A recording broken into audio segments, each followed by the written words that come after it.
এৰাম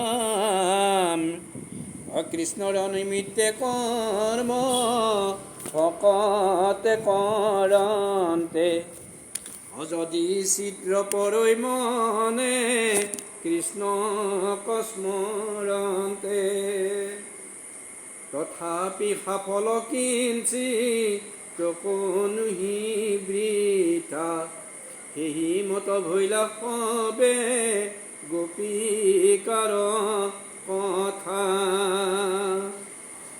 এতিয়া এটা কথা কৈছে ইয়াতে যে যেতিয়া কৃষ্ণৰ ভকত হয়, কৃষ্ণৰ যদি ভকত হয়, সেই ভকতে যদি কিবা কৰ্ম কৰাত অলপ ছিদ্ৰ লৈছে, সেই ছিদ্ৰটো তেওঁ নহৰি দে নহৰিতো আমাৰ ইমান কৰ্ম কৰা যায়, সেই কৰ্মবিলাকতো ছিদ্ৰ থাকিয়ে যায়, অলপ নহয় অলপতো কিবা থাকি যায়, কিন্তু সেই ছিদ্ৰটোতো ধৰাত নপৰে মানে কি, সেইটো তেওঁৱেই সিমানতে সামৰণি মাৰি থৈ দিয়ে।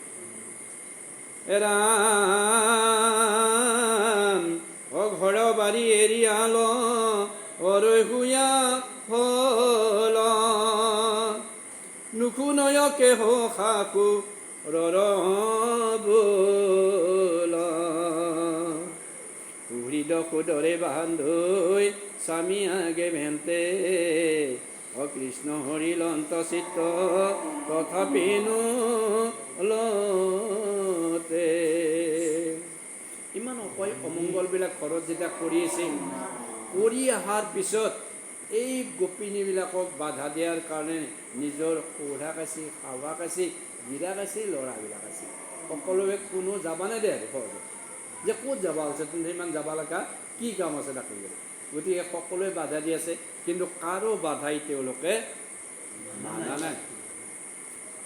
এৰাম বিমোহিত হুয়া সবে লৰৈ গোপিনী হৰি ভকতক যেন নলংঘৈ বিঘিনী আপদক নগনি ঋত কৰৈ ৰতি সেহিমতে ভৈলা গোপী সমস্তৰ গতি। যে কি হ'ল এতিয়া, যে কেতিয়াবা যদি ভগৱানক পাব লগা হয় তেতিয়াহ'লে কি হ'ব লাগিব, কষ্ট খাব লগা হ'ব, ভগৱানক পোৱাৰ কাৰণে। সেই ভগৱানক পোৱাৰ কাৰণে যদি কোনোবাই কষ্ট সহ্য কৰিব নোৱাৰে তেতিয়াহ'লে তেওঁ ভগৱানক নাপায়। গোপিনীবিলাকৰো সেইটোৱে অৱস্থা হৈছে যে ইমান বাধা দিছে ঘৰৰ পৰাই, তথাপি কোনো পৰ্যায়ত কোনো বাধাক তেওঁলোকে নেওচায়, বান্ধিও ৰাখিব পৰা নাই। সেইকাৰণে কৃষ্ণই কৈছে যে যিহেতু মোৰ ভকত তেওঁলোকে মোৰ ভকত যিহেতু, গতিকে মোক পাবাক গ'লে তেওঁলোকে যিমান বাধা নহওক সকলো বাধাই এৰি থৈ গুচি ৰাম বাজ হইবে কত গোপী নপাইলে গৃহৰ ৰাখিলা দুৱাৰ বান্ধি স্বামী যে দেৱৰ কৰিবে নাপাইলা মন ৰথ কসাংগ কৃষ্ণৰ বিৰহ বন্ধি দহি সৰ্বয়ংগ।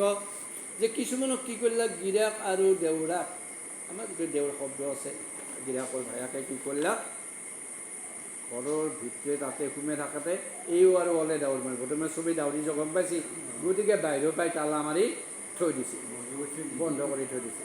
এই যে বন্ধ কৰি থৈ দিছে, এই বন্ধ কৰি থোৱা সময়ত তেতিয়া এই গোপিনীবিলাকৰ অৱস্থা কি হৈ গৈছে, যে তেওঁলোকে দহি আছে, যে সকলোৱে চাবা পাব, আমাৰ এই মৰাটোত ধৰি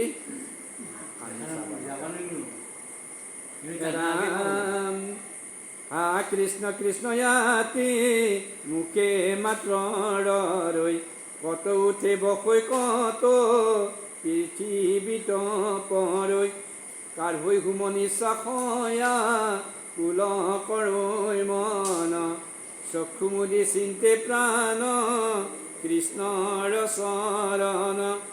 যে তেওঁলোকে কি হৈছে, আমাৰ যিনকে পুৰা মানুহ এটা চটফটে থাকে, তেনেকৈ ঘৰৰ ভিতৰতে চটফটে আছে, চটফটে দেখি কি কৰি আছে, এই ভগৱান তোমাক আমি কেনেকৈ পাম এই বুলি কেৱল তেওঁকে মাতি আছে, তেওঁকে মাতি আছে।